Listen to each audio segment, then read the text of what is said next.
Okay, let's see what bullshit we're gonna make a video about today. Netflix stock dives in wake of Q4 results. While that does sound interesting and not surprising, I'm gonna pass on that one. Scream falls behind Spidey at the box office? I guess that phony good buzz wore off for Scream, huh? Toby Emmerich is open to a Moonfall sequel? The first one hasn't even come out yet, and I know it doesn't need a sequel. Ah, here we go. Lucasfilm sticking to legacy franchises. Like anyone had faith in them creating something new, right? Alright, let's do this shit.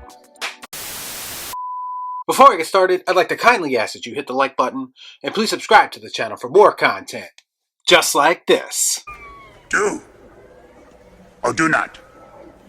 There is no try. When I hear that Lucasfilm is reportedly exiting the original IP world and focusing entirely on legacy franchises, I ask myself and all of you, when in the fuck were they in the original IP world? This news comes from The Hollywood Reporter, who insists that Lucasfilm will focus on pre-existing franchises like Star Wars, Indiana Jones, and Willow moving forward.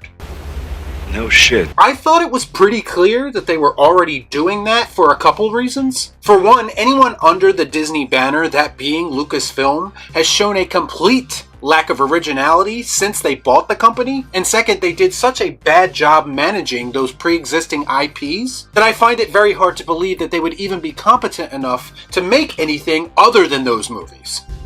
I knew it. I'm surrounded by assholes. But here's the part of the story that I had no idea about, and I'm simultaneously not surprised by it. Apparently there was a breakdown in development when Lucasfilm tried to adapt a young adult fantasy novel called Children of Blood and Bone.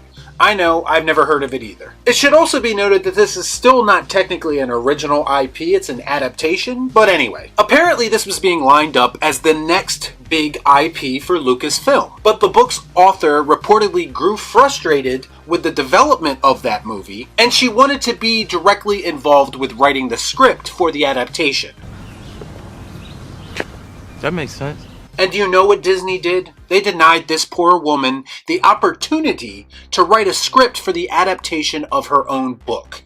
That's sexist. It appears that good old KK and Lucasfilm didn't agree with her, and these creative differences led to this project being sold to Paramount. And the project is apparently thriving now, it is scheduled to be released, and it's all being written by this poor woman that Disney denied. My, how the tables have turned. Moral of the story is, don't sell your IPs to Disney, I guess. It should come to no surprise to anyone that Disney was having creative differences with someone. That is kind of their calling card at this point. How many directors have been fired from Star Wars projects over the past few years? Honestly, I lost count. It's been well documented that if you do not fall in line with what Queen KK wants, then you will be relieved of your duties. Anybody care about what I want? I do. Shut up. Get out. That's pretty much what confirms my suspicions that Dave Filoni and Jon Favreau are actually puppets masquerading as saviors. Because no one who works for this company is allowed to have free thought and is allowed to come up with new and creative ideas. And this is why a lot of their projects get stuck in development hell. But some people would have you believe they're doing a good job. I don't even have to mention the movies and TV shows that actually do get released and are a complete mess when they are done. Paramount, on the other hand, gave this author everything she wanted and is allowing her to oversee the adaptation of her vision. So you tell me which company you would rather work for. And as far as Lucasfilm doubling down on established properties like Star Wars and Indiana Jones, I have zero faith that any of those efforts will actually be successful based on their track record alone. And it's not surprising me that a creatively bankrupt company who is under the umbrella of another creatively bankrupt company intends to skate by using someone else's ideas and then trying to pass them off as their own.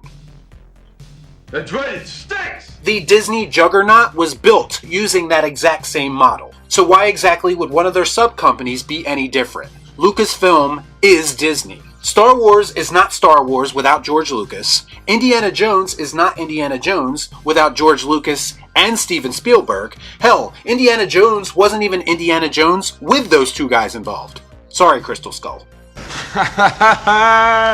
son of a bitch. And putting people like J.J. Abrams or Rian Johnson or an apparently very soft James Mangold in the driver's seat of these franchises just goes to show their incompetence even further. If you allow creative people to be creative and you hire people who have love and respect for the property that they are working on, I promise you it would yield much better results. But the new Lucasfilm will continue to hire yes men and continue to create subpar entertainment and destroy IPs that they had no hand in creating in the first place. Man, I'm tired of being right. You snotty little bastard. So let me know what you thought about all this in the comments down below. As always, please like, comment, share, subscribe to the channel. Hit that bell for notifications, and I'll see you next time right here on Real Shift. Thanks for watching. Peace out. Y'all be cool. Right on.